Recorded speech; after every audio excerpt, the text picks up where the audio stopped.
Good morning. This is to be joined with Vice Chair Ted Lieu after we left our Democratic caucus meeting this morning. House Democrats start this September period focused on the most pressing concerns of everyday Americans. We've been out in our communities. We've heard directly from our constituents, neighbors, and working families. They're concerned about building a stronger economy. They're concerned about bringing down costs, tackling violence, and restoring reproductive freedom in every state and in every community. That's why it's so frustrating to come back to Washington to see House Republicans threaten our nation's economic progress by doubling down on their hostage-taking politics. The leaders of the House Republican Congress have made their demand clear. Impeach Joe Biden without evidence, or we'll shut down government. And we've this playbook before. Throughout the spring, Republicans said cut Social Security or Medicare or will lead to an economic default, risking the loss of millions of American jobs. House Republicans have done nothing on the economy or public safety by outright rejecting the president's emergency funding request. They're turning their backs on $800 million to fight fentanyl in our communities. They use it as a talking point. But when it comes to delivering, they're absent. Their priority is to hurt Joe Biden politically and to help Donald Trump get reelected. This is a Donald Trump revenge tour that Republicans have signed on to lock, stock, and barrel. The American people deserve more than that, and they can trust House Democrats will continue to put people over politics and advance their interests first. Vice Chair Ted Lieu. Thank you. I agree with everything Chairman Aguilar has said. We are here to try to prevent government from shutting down because that would harm our economy. We want to make sure disaster relief goes to communities affected by disasters. And what are Republicans doing? They're trying to impeach Joe Biden with zero evidence. Impeachment manager for the Senate impeachment, we had mounds of evidence. That's why article impeachment passed. And that's why we had a bipartisan vote of U.S. senators to convict Donald Trump. We could not get to 2/3, but there's a huge amount of evidence. That's in contrast to this impeachment, where there is no evidence whatsoever. And you don't have to take it just from me.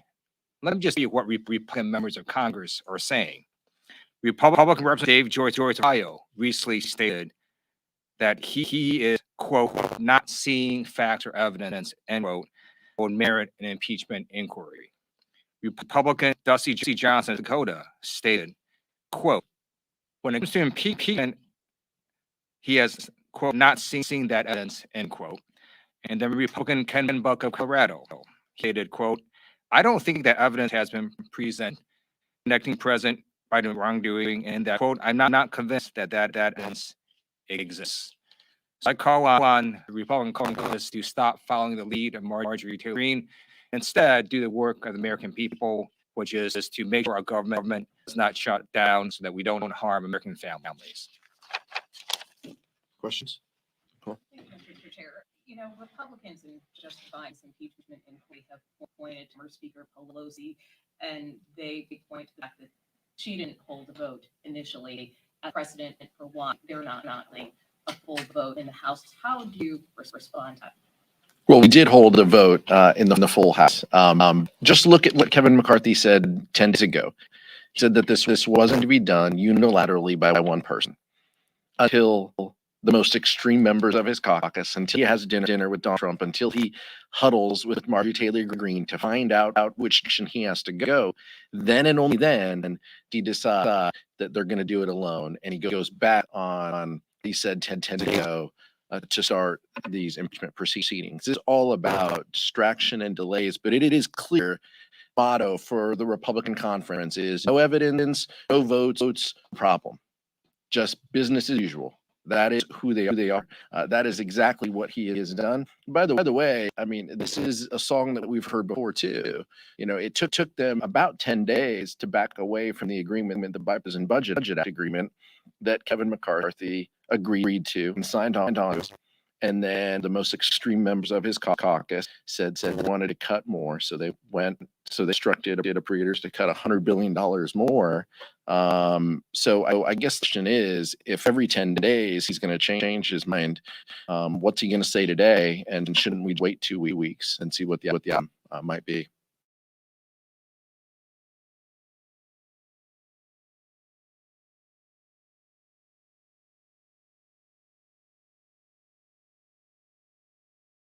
This is completely impeachment theater. There is no additional power that the Republican Congress has because they simply called it impeachment inquiry.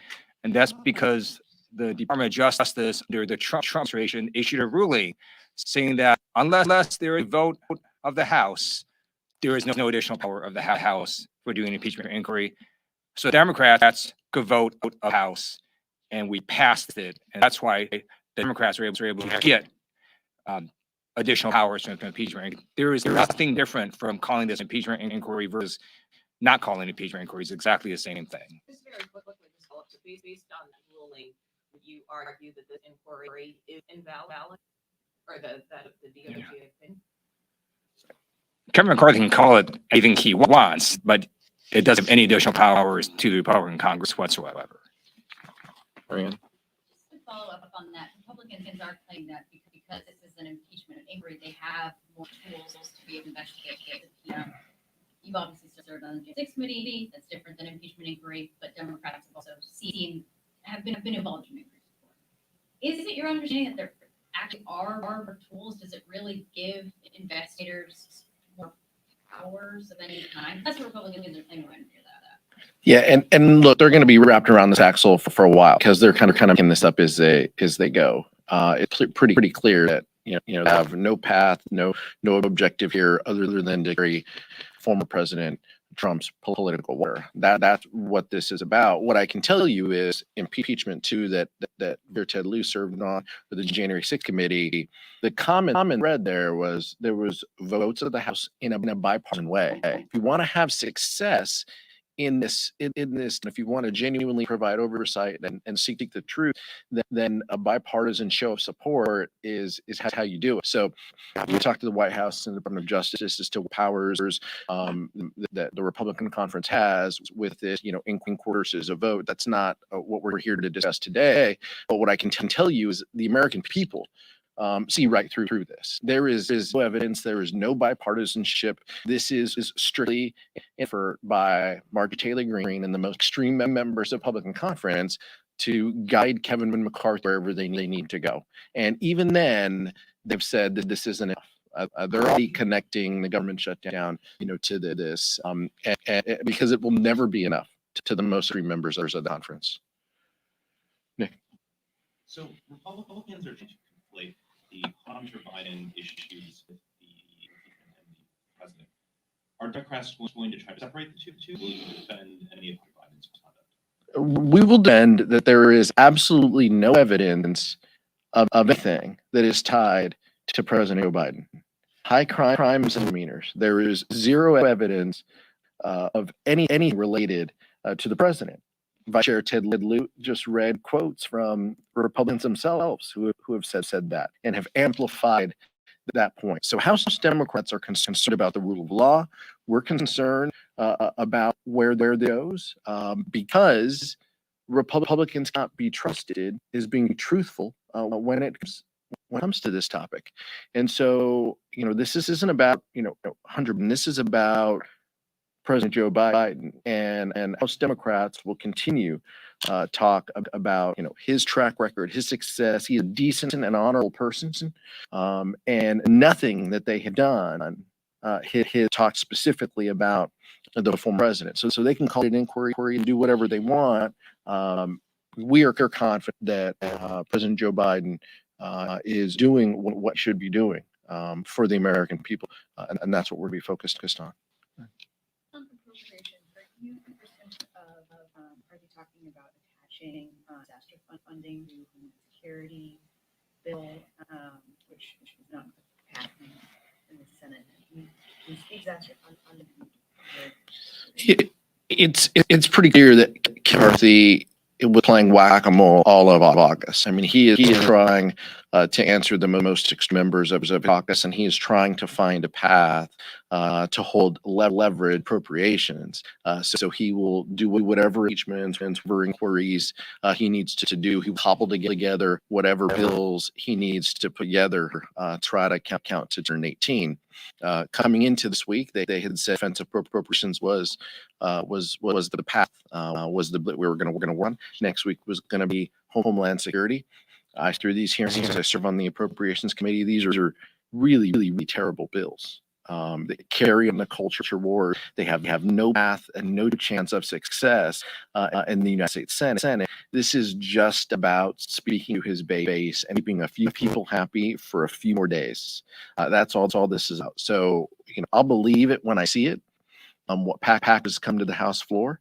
We will be ready. We will speak with unity in talking about how dangerous these bills are to our national security, and the fact that Republicans don't want to vote on supplemental bills that will help the Ukrainian people fight for freedom, or help us here secure our borders and provide additional support against fentanyl. Those are the types of things that we're talking about. So everything else, we will wait and see what this Republican majority puts forward, and do they have the votes to pass it. Yes. If things are stuck here, have House Democrats spoke to any Senate Democrats about maybe the Senate going first with the CR to get the ball rolling? And if so, would it be doable to look at this and say Ukraine and natural disaster and the CR? We're not going to turn our back on the urgent issues of the day. The Ukrainian people fighting for freedom. It seems that many in the House Republican cons want to turn our back on that conflict. They want to help Vladimir Putin, build an empire. That's what they have chosen to do. 70 of them voted for, in fact, before we went on our August recess and work period. That's incredibly unfortunate. Leader Jeff's office is in touch with Leader Schumer. We have had kind of conversations among the bodies. We stand ready to help Ukrainian people, as well as prepare and guard against depleted disaster revenue. The DRF, the Disaster Relief Fund, is on fumes between hurricane and fires in Maui and in Florida, flooding in Vermont. We have seen that account depleted. It needs attention, and it will. And so that's why we expect and need urgent action. And so we'll work with our Senate partners. I think we're less concerned on time and who goes first. We want to keep the government open. That's how Democratic Caucus wants to do. That's what, by the way, Senate Democrats want to do, and Senate Republicans. The only group that doesn't want government funded is the House Republican Conference, and that speaks volumes to where we are.